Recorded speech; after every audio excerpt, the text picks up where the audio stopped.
कौनो मकान टीचा अल्लाह बेमिसाले, कौनो मकान टीचा अल्लाह बेमिसाले, कर उस तना हवाले, कर उस तना हवाले, मन्ने के हर सवाले, कौनो मकान टीचा अल्लाह बेमिसाले, कौनो मकान टीचा अल्लाह बेमिसाले, कर उस तना हवाले, कर उस तना हवाले, मन्ने के हर सवाले, कौनो मकान टीचा अल्लाह बेमिसाले, रहमा रहीम ओ दे, कादिर करीम ओ दे, रहमा रहीम ओ दे, कादिर करीम ओ दे, रहमा रहीम ओ दे, कादिर करीम ओ दे, हाकिम हकीम ओ दे, हाकिम हकीम ओ दे, बाकी लाजवाले, कौनो मकान टीचा अल्लाह बेमिसाले, कर उस तना हवाले, कर उस तना हवाले, मन्ने के हर सवाले, कौनो मकान टीचा अल्लाह बेमिसाले, कौनो मकान टीचा अल्लाह बेमिसाले, तन्हा ज़ात होना अज़ली सिफात होना, तन्हा ज़ात होना अज़ली सिफात होना, हुर्लम यलिद न कौले नए अहल नए अयाले, हुर्लम यलिद न कौले, हुर्लम यलिद न कौले, नए अहल नए अयाले, कौनो मकान टीचा अल्लाह बेमिसाले, कौनो मकान टीचा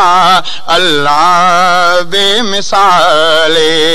कर उस तना हवाले, कर उस तना हवाले,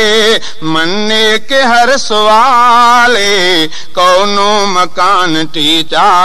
अल्लाह बेमिसाले, अल्लाह ज़ात अकबर कसफ शरीक हमसर, अल्लाह ज़ात अकबर कसफ शरीक हमसर, अल्लाह ज़ात अकबर कसफ शरीक हमसर, नुकसान फायदा बस, नुकसान फायदा बस, बख्शो का जुल जलाले, कौनो मकान टीचा अल्लाह बेमिसाले, कौनो मकान टीचा अल्लाह बेमिसाले,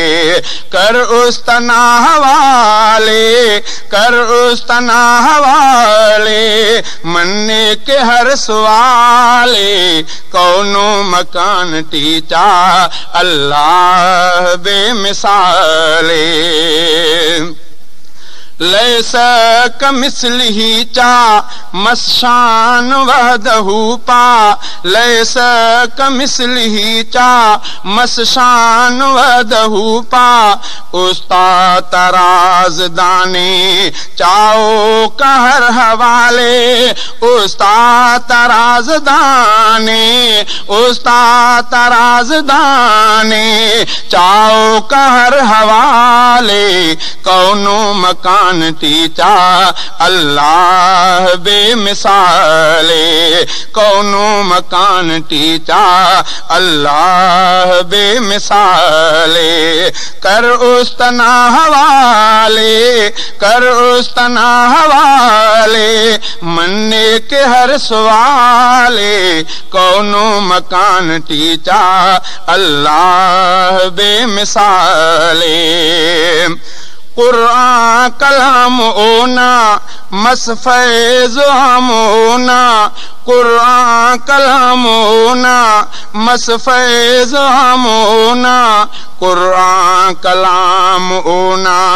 مس فیض ہم اونا اونا صفت کبینے اونا صفت کبینے اخ جوہر مجالے کونو مکان ٹیچا اللہ بے مثالے کونو مکان ٹیچا اللہ بے مثالے کر استنا حوالے کر استنا حوالے مننے کے ہر سوالے کونو مکان ٹیچا اللہ بے مثالے